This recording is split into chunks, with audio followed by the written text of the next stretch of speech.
नायडू से पूछना चाह रहे हैं कि आपने कितना झूठ बोला आंध्र प्रदेश की आवाम को कि कुछ नहीं होगा।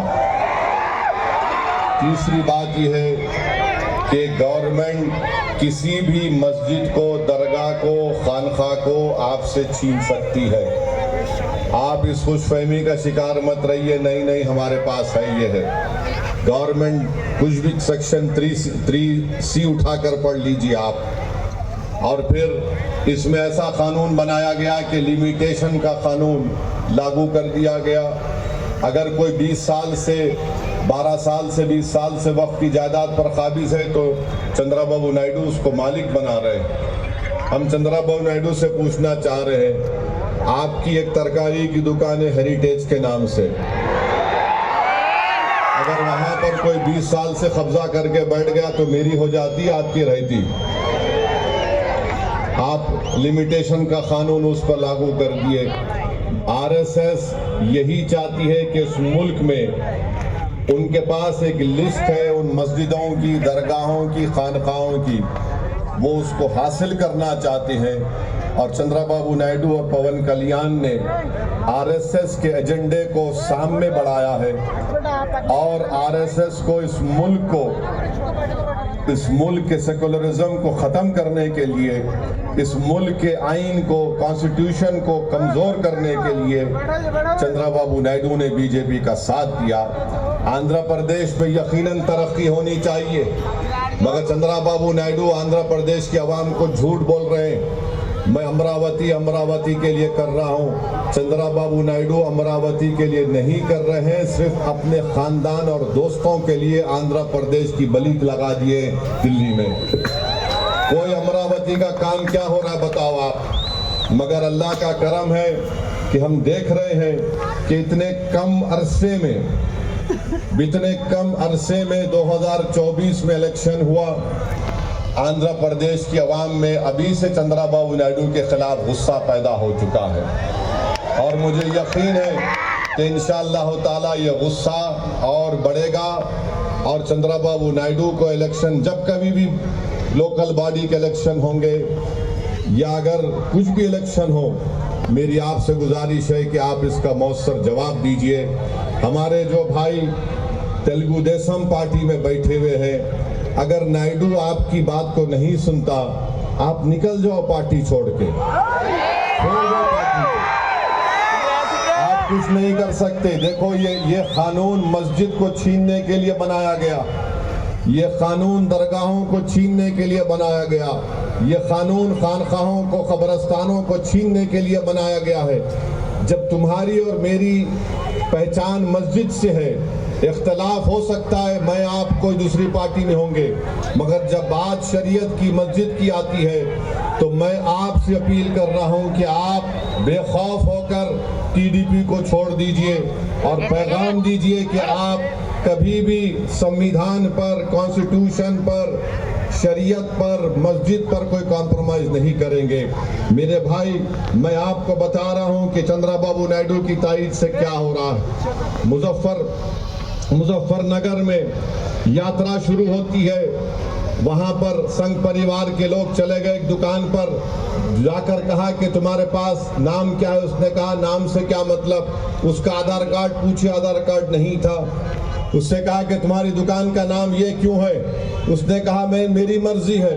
तो उससे कहा तुम्हारा पैंट खोल के दिखाओ हमको। नहीं ये हुआ, मजाक की बात नहीं है। फिर बाद में शख्स ने कहा कि मैं पैंट नहीं खोलूंगा, तो उसको गाली गलौज की गई। बाद में मालूम हुआ कि जिसको गुस्सा कर रहे थे, गाली दे रहे थे, उसका नाम गोपाल है।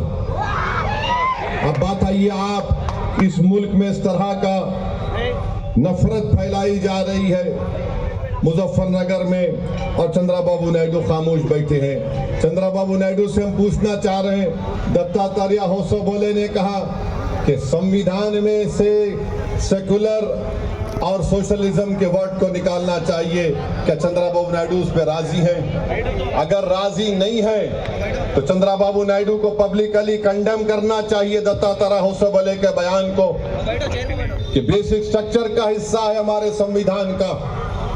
आप देख लीजिए आर्टिकल 9 क्या है, आर्टिकल 15, 16, 25, 26, 27, 29 क्या है ये। और फिर वोटर लिस्ट में नाम को भी मजहब के नाम पर से नहीं निकाला जा सकता। आज चंद्रबाबू नायडू उसकी भी तायीद कर रहे हैं। मैं आपके सामने बता रहा हूं आखिरी बात, महाराष्ट्र में बीजेपी की सरकार है। नायडू जाकर फडणवीस से बड़े गले मिले, पप्पियां लिए थे उसको। वहां पर क्या हुआ? वहां पर मीरा रोड में, नया नगर में 7 बंगाली को पकड़ लिया गया। एक का नाम महबूब और शमीम खान था, कंस्ट्रक्शन वर्कर थे, थाना डिस्ट्रिक्ट में पकड़ लिए। उसके बाद और 3 को पकड़ लिए। उसके बाद मियां बीवी को पकड़ लिए, फजल, मदल और तस्लीमा को। इनको पुलिस ने इनका आधार कार्ड देखा, बोले कि नहीं तुम बांग्लादेश के हो। उसने कहा मुर्शिदाबाद का हूं, बोले नहीं। फोन निकाला, फोन फेंक दिए। उसने पैन कार्ड दिया, पैन कार्ड फेंक दिए। इन 7-8 हमारे बंगाली मुसलमानों को जो हमारे देश के हैं उनको बिठाकर बंगाल पहुंचाकर बीएसएफ के हवाले करके बीएसएफ वालों ने उनको खूब पीटा और उनको ले जाकर ढकल कर बंदूक की नोक पर भारत के बॉर्डर से निकालकर बांग्लादेश के बॉर्डर में फेंक दिए। ये हो रहा है चंद्रबाबू नायडू। आपको अपनी कुर्सी की पड़ी है, हमको हमारे देश से बंगाली जबान बोलते थे। एक शख्स ने कहा कि मेरे पास 5-8 हजार रुपये थे, बीएसएफ के लोगों ने 7,500 रुपये छीन लिए मुझसे, बांग्लादेश में ढकल दिया उनको। फिर बंगाल की पुलिस ने पूरा भिजाया, कागजात भिजाए कि यहाँ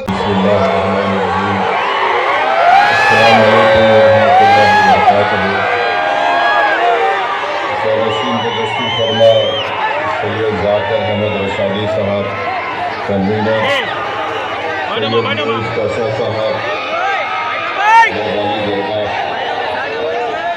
मुफ्ती मंसूर साहब, मौलाना मुर्तजा साहब, मौलाना मोहम्मद सैयद साहब, मौलाना नूर मोहम्मद साहब, जनाब दादा पाशा साहब, मौलाना जबीरुल्लाह साहब, मौलाना अहमद पाशा कादरी साहब, जनाब मुनीर अहमद जमात इस्लामी के नुमाइंदे हैं, साबिक़ा रुकन असम्बली अब्दुल हफीज़ खान साहब, मुफ्ती ज़ुबैर अहमद साहब, प्रोफेसर लकील फादरी साहब, मौलाना गयास अहमद रशादी साहब, मौलाना इसाफ साहब, मौजूद हाज़रीन इकराम, मुझे 9 मिनट बाकी है।